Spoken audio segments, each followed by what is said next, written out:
Well, hello everybody, how are you? How are you? How are you? Well, hello everybody, how are you? How are you today? Well, hello everybody, can you touch your head? Touch your head, touch your head. Well, hello everybody, can you touch your head? Touch your head. Well, hello everybody, can you wiggle your toes? Wiggle your toes, wiggle your toes. Well, hello everybody, can you wiggle your toes? Wiggle your toes. Well, hello everybody, can you touch your heart? Touch your heart, touch your heart. Well, hello everybody, can you touch your heart? Touch your heart. Welcome to Stories and Songs. Good morning, everyone. We're coming to you from Griswold Memorial Library in Coleraine, Massachusetts. And, I haven't been with you all for a while at Stories and Songs. Last time I was here, it was the month of January, and now it's a new month. We sang a month song last month, and let's do it again. Ready?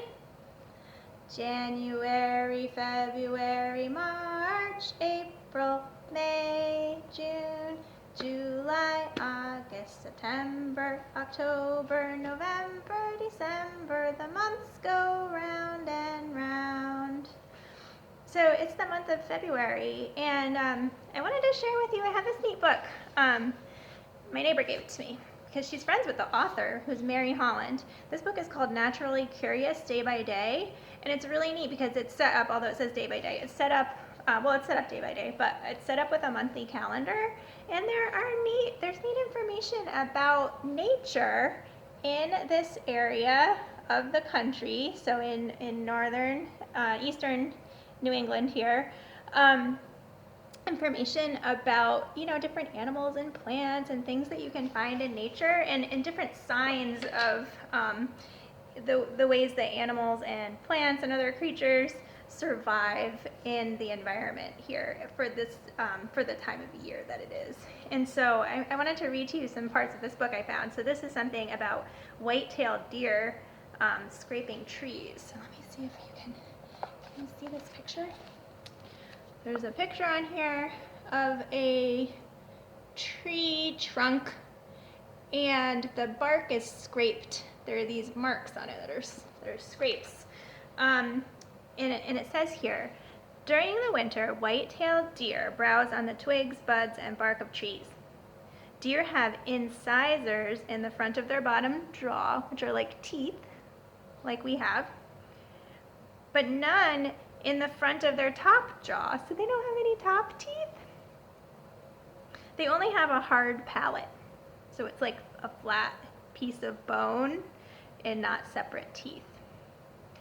They grip the bark with their bottom front incisors, so they kind of chew on the bark of the tree. They grip it with their front bottom incisors, like this, leaving behind grooves the width of their bottom incisors.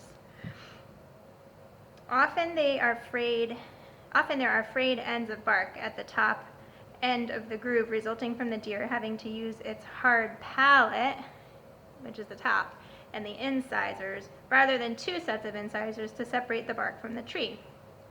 Favorite trees include red maple, striped maple, oaks, poplar, pines, hemlock, arborvitae, and balsam fir. Pretty neat. So if you're walking around outside, this is something you can look for in the winter, signs of white-tailed deer, where they've scraped the bark of the trees, because they eat that. That's what they use to survive in the winter. They eat that. They don't go to Big Y to buy food. They need to find food in nature. All right, there's some other neat information here about slugs. Have you ever wondered where slugs go in the winter? Slugs mate and lay eggs in the spring and fall and can live for 12 to 15 months. Eggs laid in the fall overwinter in this stage and hatch in the spring. Some members of this generation of slugs may die in the fall, while others hibernate underground or beneath loose bark. The survival rate of the hibernators depends on the harshness of the winter. Look in and under rotting logs to find slug eggs, and behind the bark of dying trees to find slug hibernacula. That's a cool word, huh?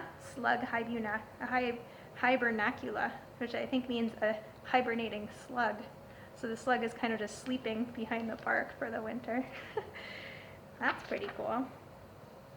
Okay, and I'm gonna read one more bit from this book, and you get to see this picture. It's really cute.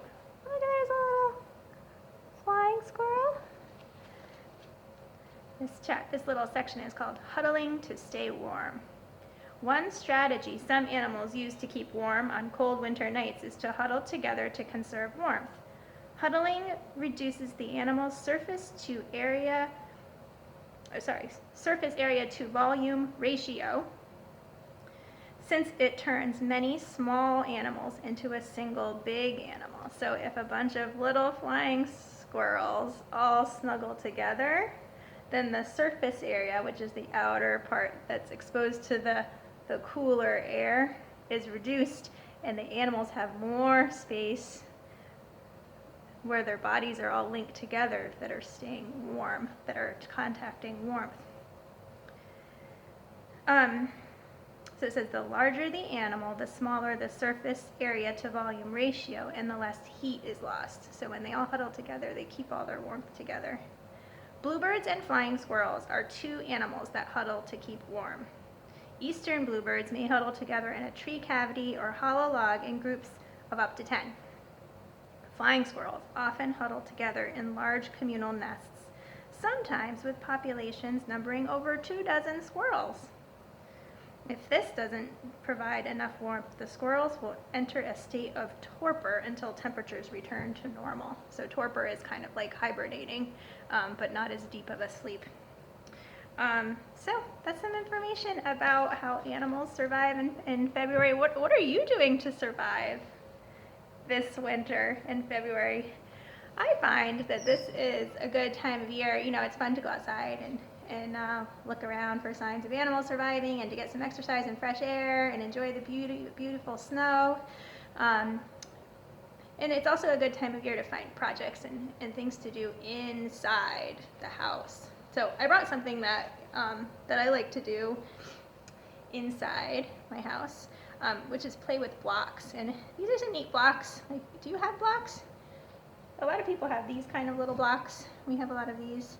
And if you don't have blocks, you can make blocks. A friend of mine made these blocks out of a birch tree. They cut them into pieces. And they're all kinds of different size pieces. So there are these taller ones. I like to make a little tower with these. There's this neat piece here, that right there. And then these smaller pieces. Look at this, I think I'm gonna add another piece in here. Maybe two. Do that. Here's a K for Kate. Ooh, can I spell my name? K-A. There's an E. I need a T. Maybe I can pretend this is a T. I'm gonna make a T like this. Can I make this be like a T? This block needs some help. It's gonna topple over. How can I do this? I'm going to have a leaning T. The top of my T is leaning over. It's like a car. So there's kind of a neat thing there. That's fun to do. And I found a book about building that I thought I'd read too. And this is called Bigger, Bigger by Leslie Patricelli.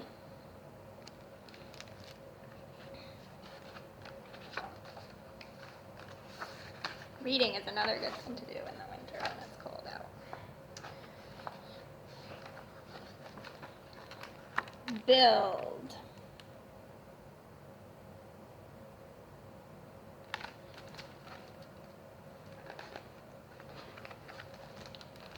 Big. What is she building? Look at that, a house for her dog. Neat. Bigger. Ooh, that's a big project.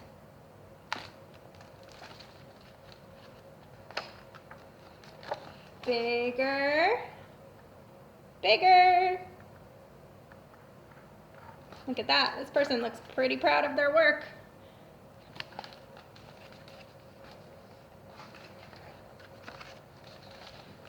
Bigger.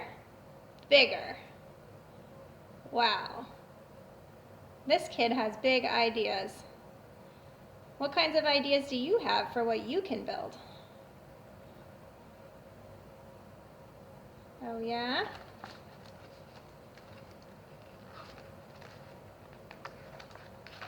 Ooh. Bigger. Bigger. What's that? You know, that's a bridge.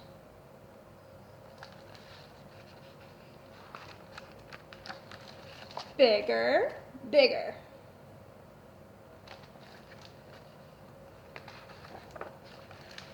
Bigger.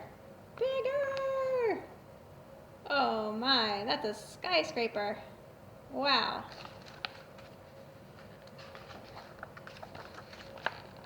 Biggest. Woohoo. A whole city. Boom. Boom. Wow. How would you describe this expression? Are they alarmed? Crash! Uh-oh. It's a toddler.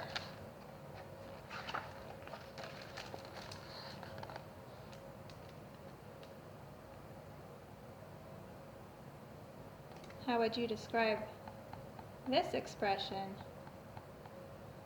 She looks pretty upset. Maybe sad. Maybe angry. This baby knocked down this kid's work.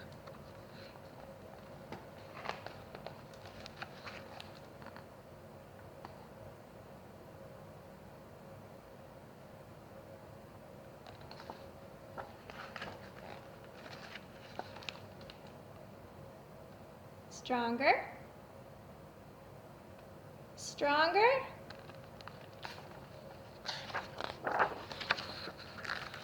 Aw, look at that, the rebuild.